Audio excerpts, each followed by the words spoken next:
Hello, today we're going to make Mabo Dofu or Mabo Tofu. It's a Chinese dish, comes from the Szechuan area. It uses a spicy, like a spicy sauce, comes from a chili paste and a sweet bean. And you serve it over rice. It's a very good dish.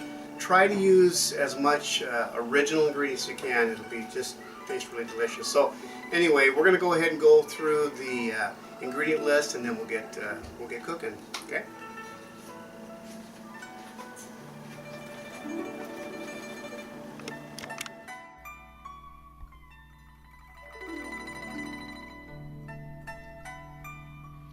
Okay, well, we've got the ingredients here. All looks super yummy. I just want to mention a couple things before we get started. First, use really fresh ingredients. That's really important.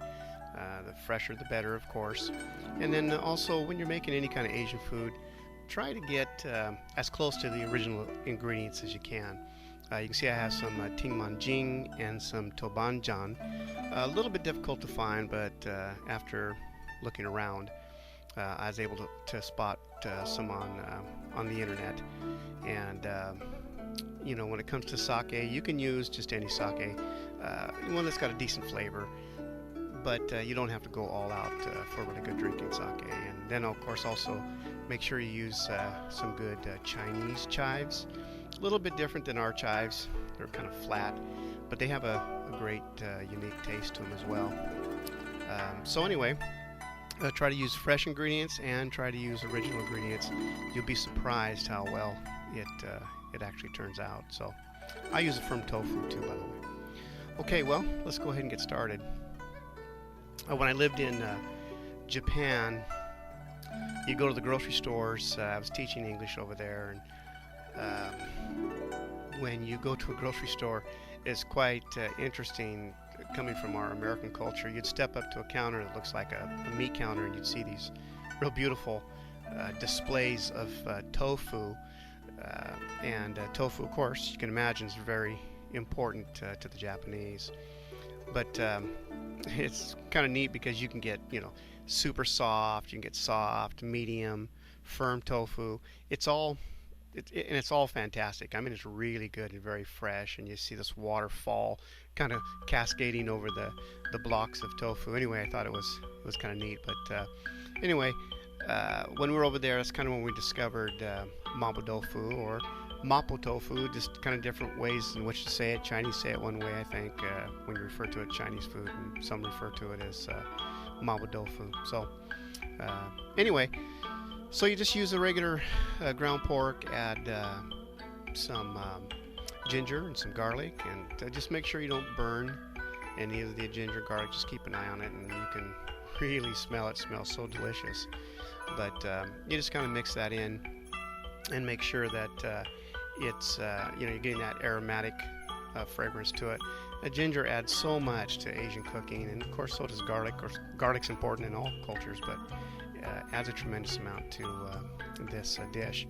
Anyway, I'm adding a little bit of tingmanjing, and that's a sweet bean paste. That's a little bit easier to find. You shouldn't have too much trouble with that. But it adds kind of that sweetness to sweet and salty, and then you add your tobanjan, which is kind of a spicier, a little bit hotter paste. Anyway, same thing. Don't burn it. Just make sure it gets incorporated and mixed in really well. And by the way, my kids, when we first started eating this, I think they called it Mabo dog food. I don't think they really enjoyed it at first, but it's the same way when we moved to Japan. We went out before we landed there and went out to a Japanese restaurant, got some sushi, and of course two of my kids threw up, but it eventually became their favorite food, and now they serve it to their kids who love it as well. So anyway, you just keep adding the ingredients. There's a little bit of sake there, and some good chicken stock.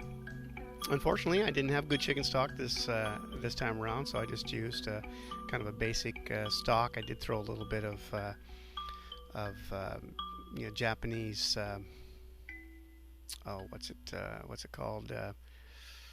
I'm drawing a blank. Anyway, I threw a little bit of that in there. Oh, just a little bit of dashi powder.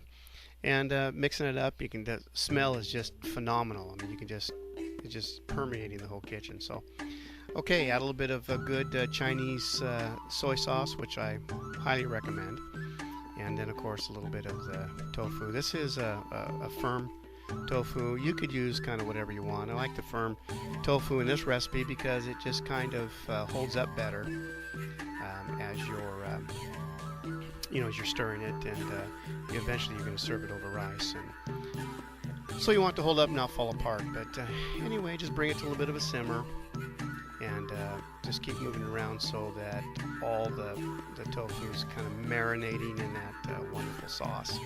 And don't worry about overcooking it, like I said, because you've got a nice firmness to the tofu. So, okay, like I said, once again, the Chinese chives, really it's chives, but it's got a unique flavor to it as well. Adds just a wonderful earthy smell to it, and of course I love herbs anyway. But then you want to go ahead and add your cornstarch, and this will be used as a thickener to make the sauce. You want that sauce to just kind of coat all of the rice, your fresh rice that you make. So I'm just mixing it up because that has a tendency to settle in there. But anyway, bring it up to a boil, and go ahead and add it slowly. Just make sure that you don't just glob it in there. You don't want any kind of any balls to form in there. So you just want the sauce to become silky smooth, and looks and smells quite delicious. Anyway, I let it simmer for just a minute or two, and get it so that some of that cornstarch has a chance to really thicken. And you just serve it over a nice bowl of rice. You can serve it with Japanese rice, a sushi rice, or really any kind of rice you like. But I try to use just the short grain rice, and it looks really good. It's got a tremendous flavor. Okay, so here we are with the finished product. Looks pretty good. Tastes quite spicy. I think it's that tinmanjing, which is the hot chili paste. And so, until next time, try some Chinese cooking, and good luck.